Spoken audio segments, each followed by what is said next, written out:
کو، کیا چرچ میں جو پادری بیٹھا ہے، جن اسکولوں میں وہ پڑھتا ہے، جن تعلیمی اداروں میں، کیا وہاں ڈاکٹر بنایا جاتا ہے؟ کیا گروکل میں ڈاکٹر بنایا جاتا ہے؟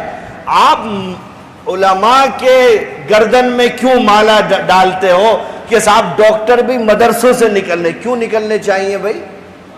مدرسہ بنایا گیا عالم بنانے کے لیے۔ کوئی مسلم جوان ہے جو یہ کہے کہ صاحب میرے اپنے باپ کو دفن کر دیا، امام صاحب نہیں ملے تھے، آپ ہم سے پوچھتے ہو؟ ہم 1% ہیں اور ملک کی 100% مذہبی قیادت کے کام کو انجام دے رہے ہیں، آپ ہمارے اوپر کیوں مالا پہناتے ہو کہ ہم ڈاکٹر اور انجینئر بنائیں؟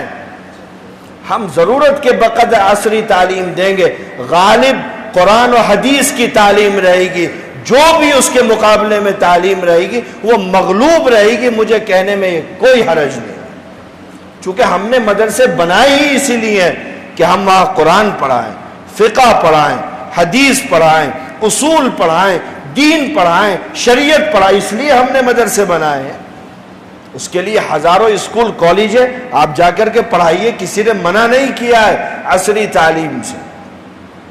اور علماء کو سمجھنا چاہیے، آپ کو یہ احساس کمتری کا شکار کراتے ہیں اور آپ ہوتے ہو، کیوں ہوتے ہو؟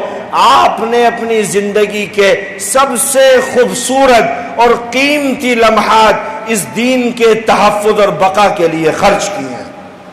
ایک آدمی کی زندگی میں 12 سال سے لے کر کے 24 سال تک کا جو یہ مرحلہ ہوتا ہے، یہ سب سے قیمتی مرحلہ ہوتا ہے۔ اس کو جہاں لگا دے آدمی بن جاتا ہے، اس کو کاشتکاری میں لگا دے بہترین کاشتکار بن جاتا ہے، اس کو کالج میں لگا دے بہترین سائنٹسٹ بن جاتا ہے۔ آپ نے وہ اپنی عمر مدرسوں میں لگائی اس لیے کہ آپ آنے والی نسلوں کے دین و ایمان کے تحفظ اور بقا کا کام کر سکیں۔